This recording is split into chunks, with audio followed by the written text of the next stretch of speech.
uhabwa ibihura. Icumu rivuga ko uri umurwanyi, ingabo ikavuga ko ufite ibigukingira muri urwo rugamba. Abasirikare bandusha kubyumva. Iyo uhawe angajo, igihugu kiguha byose, uhereye ku myenda ukageza ku ngofero, uhereye ku ntwaro uzaterwa n'iyo watojwe kurwanisha. Uwo mwami wa muri kumwe. Hanyuma ibihura bisobanuye impano. Iri kuvuga iyo intore ziguhamiriza rero waravuga bati izi kwicanga bakabirebera ku bihura. Hanyuma yahamiriza yagira gutya ati impano ze ziragaragara, uriya koko yaratoranijwe n'intore. Haleluya! Ikindi gihabwa intore n'amayogi. Nta ntore iyo ziri kugenda zose amayogi avuga kimwe. Niwavuze bucyari chi yovuga ati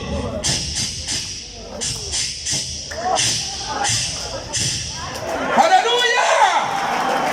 Amayogi bivuga nta ntore itagomba kuyoborwa n'umwuka wera. Agiye ushatse kuvuga umwuka wera. Haleluya! Haleluya! Muhagarare kigabo bene da. Uyu mubyeyi ntabwo Yesu yapfuye kumwita intore, oya.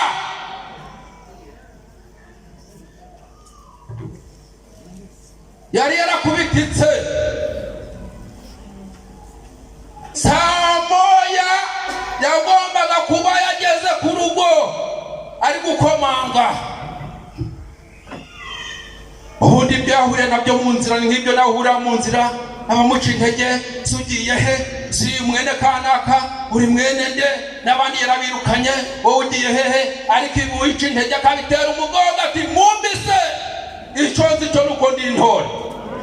Haleluya! Agakataza akagerayo bati toka wo ntabwo nta nicyo twabona. Agasubira hahandi. Mana koko ni intore, wemere ko banyaga. Mana koko nubwo nabyaye abakobwa gusa nkaba nta gaciro, ariko ubwo nibwe mu muryango nangare ibintu babitware. Mana koko Mana iti humura turi kumwe. Atubwiye ngo turi kumwe, reka ngende, irabikora. Mwaramutse yemwe bati yego. Kandi se ikiri kukugenza niki? Ndi kugenzwa no kugira ngo rwose undengere. Paka singuzi. Iyo ikubwiye ngo ndakurengera ugira ngo irabikora ako kanya. Shikama.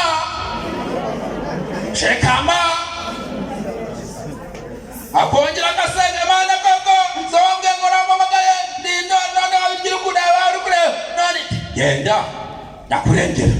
Yavuze kurandengera. Yabivuze. Mwaramutse yemwe ego none rwose ko nongera kuvuga mwandengera, ariko uri umusazi. Genda batarakwita umusazi. Ndagira ngo nkubwire ngo akanwa kataramatana n'urusenge kuyuvuga.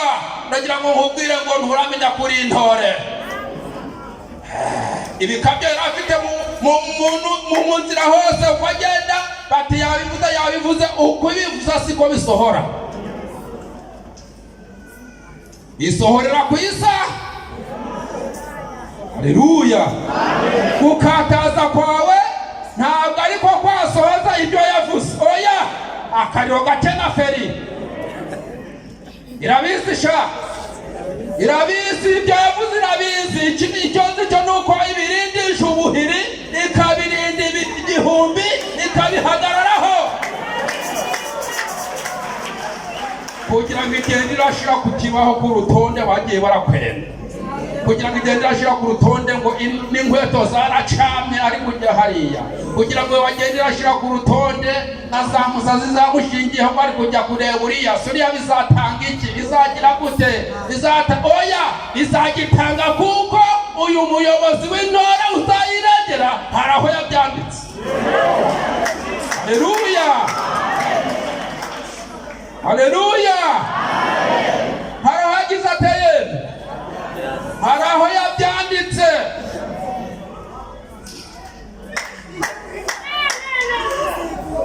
aho yabyanditse. Hari aho incakura zitagera mu madose yayo, hari aho yabyanditse. Hari aho abasesereza batagera, hari aho yabyanditse.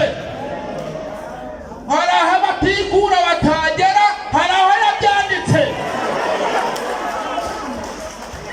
Haleluya, haleluya.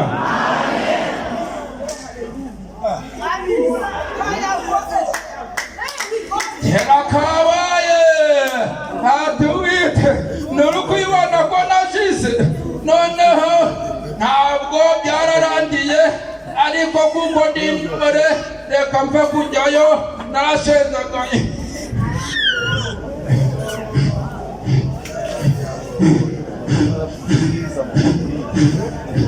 Mwaramutse yemwe ko mutagiko, mwaramutse. Naho nyiri indoro zazirengera, ikigabo yakiraje ku munigo.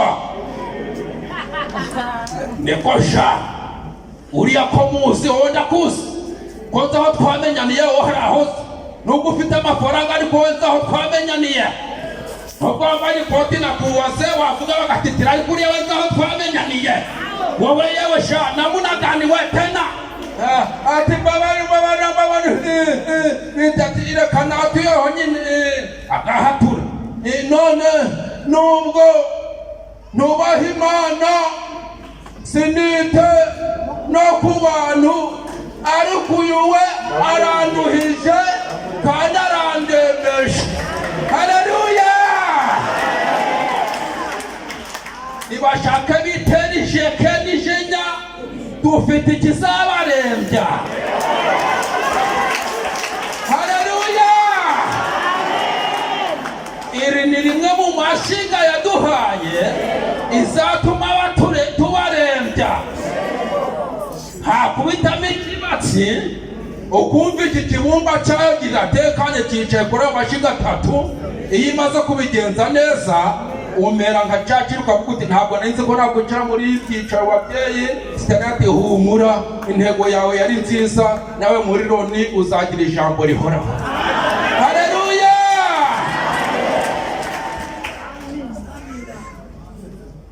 Ati ngaho mujye imbere mumuhe ibintu bye, ibyo akeneye byose, uyu nguyu afite Imana. Haleluya.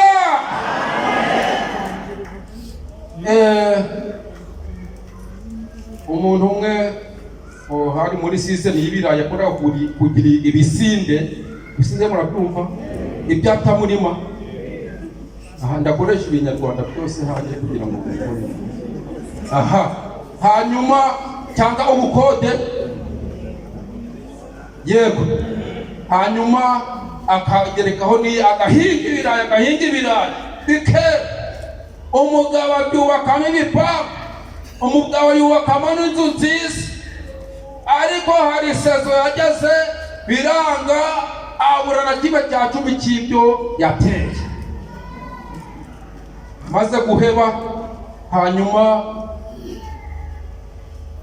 ideni yari yafashe muri banke, bati Iruhando Grace umwemerere igihembwe mu cyongereho, wapi biranga. Iyo byanze reka biba byanze. Uyu muntu hari n'igihembera ko byanga. Haleluya. Uyu muntu hari n'igihembera ko byanga. Si byose kugira ngo akwerekeshe abantu bazi kuborosa, ajya yemera ko byanga. Ariko mu iherezo yarebye kera, umugabo biranga. Mu nshuti ati nareba nka batanu, wapi uraheba inshuti muri batanu se, iyo byanze nyine biba byanze. Okay, bati biranze, noneho ikirego reka tugihe umwavoka wacu agende atanga ikirego. Barareka, hakundi aratsindwa. Maze gutsindwa, bati n'icyamunara. Inshuro ya mbere baraza, cyamunara irasubikwa. Iya kabiri irasubikwa. Iya gatatu bari gufata yari byose. Hanyuma iyo ya gatatu n'umugore byari byamugezeho n'abashwi y'abagenzi be. Umugabo avuga ati bataziguza muze murebereho bati yiteje imbere n'ibiti byose. N'umugore yari yamuhindutse ndakemura ariko ubu ngubu koko iyo ukoresha ibyo dufate ugira umugabo w'ikigoryi Imana yanjye we.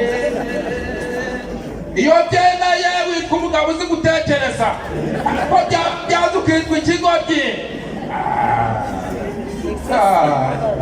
Wakagira Imana mwe mu buriri ati ariko ubu koko uremeye nerera abana ku rutugu bashorere njya kubataho ntaramenya n'ubu utaramenya naho kugodesha. Reka data umugabo yahindukira agatunga amajwi hirya akamubura ati niko ndi kugushingamo ibiti ntabwo urukumva. Yakwicara akavuga ati ubu ngubu nta nubwo wari kumva abana mberekeze kutari wampa igisubizo. Umugabo akareba akararama ageze amajwi amurembeje aragenda yicara muri santere kambe nduhukira ahangaha. Aricara mu masasa aricara abarahunije asinzira mu maguru. Arijya agahenda akagukubita warangiza ukagutereka mbe turitse umutwe aturika umutwe mu maguru agatotsi karamwiba.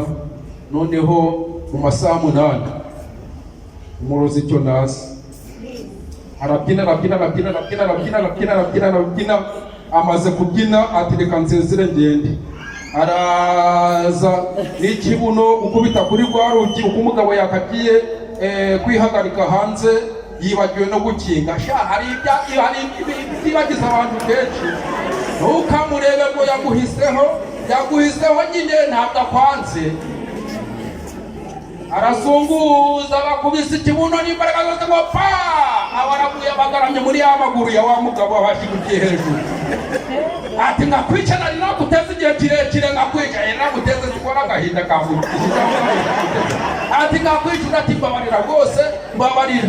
Ati mbabarira rwose ndasinya icyo ushaka. Ndati ngaho ati ndaguha ibihumbi rwose miliyoni 5. Ndati oya ntacyo zimariye. Ndati rwose tumutireka da ndatireka. Ati ngaho 15. Ndati nazo ndazemewe itamba Rwanda. Sheke miliyoni 15 arayisinya.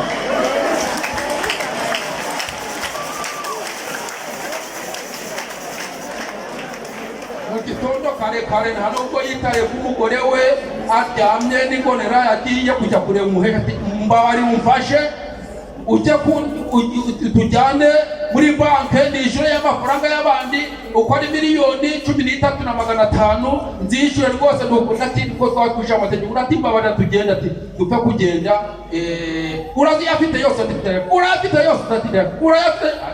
Areka natwe byatubera no kuri kw'Imana. Hari igihe ubabwira uti byaciyemo batereka da nuriya tereka da nuriya nawe. Haleluya. Miliyoni 13,500 zifite injuri 5 zose ndazifite. Tugenda baragenda barategereza aho babikingukiye. Ati uyu muhungu mwadufasha nubwo turetse amategeko menshi mukamuha icya burundu cye nawe akabishyura. Ati se igihe cyose ati nga barasinya barahereza cya burundu cyo giterera mu kwaha.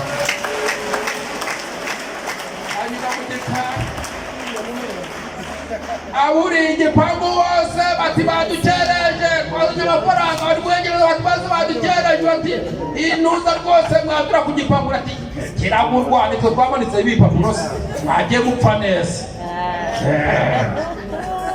Moyesha ati nuko mutabimenye byabaye ibintu byikubagaho byitungurano. Iyi Mana izi gutungura abantu. Haleluya. Ati nyiri igipangu yaza noneho akababwira nabuze icyo babwira kandi nawe hamagaje. Ati nimumbwira ku gipangu icya burundu yakimpa. Haleluya. Nimumbwira ku gipangu icya burundu iyo nahamagaye nawe yanyitabye yakimpa. Haleluya. Intambwe zo kuvangwa kugira ku cya burundu Mana ya intore. Abahanga ni bavuze ngo intore ntiganya ishaka ibisubizo. None twe turukuganya turukwitwa tuboroga yindiriye guhamagaye. Nyamara ni mu mujyi reka nkoreshe igihe gitoya turarangije. Ni mu mujyi, haleluya, ni mu mujyi. Ejo ntazawusohokamo vuba kandi nari nkiwukunze, kandi mukanga kongera kuzantumira, kandi nzi ko hari abo tuzahura mu nzira bati kutagarutse, ariko ndagira ngo ubwire ngo uyu muntu yari azwi n'iyo mu ijuru kugeza ubwo bitangaje ku mugaragaro, nta muntu wari apamumenye, kandi iyo kumurengera yaramurengeye n'abandi bashira mu bikorwa. Iyo kurengera itarakurengera, ndagira ngo ubwire ngo uzakomeza wiganyire kandi intore itaganya. Ndagira ngo ubwire ngo urananiwe, ucitse intege, ibiriho biri gutuma uvirirana. Ndagira ngo ubwire ngo biragatsindwa no guhura n'umuyobozi utubaha Imana, ntiyite no ku bantu. Yari kugukoresha kwirirwa umubwira ngo umwana yawe arakubwira ngo iyo ureka kubyara, iyo umubwira uti byabona rwose nagiye gukarabya umwana birashira, ati ni ukuri umukozi wo mu rugo ntabwo uzi ko twe biba byatuvunnye. Oya, iyo uhuye akaga, ugize akaga ugahura n'umuntu utubaha Imana, ntiyite no ku bantu. Ndagira ngo nkubwire ngo iyi si turimo, ndagira ngo nkubwire ngo ni iy'akaga gusa, ariko nta kindi kizadukomeza ni uyu Uwiteka. Ahagurutse ngo dusenge Imana. Reka dusenge Imana, ariko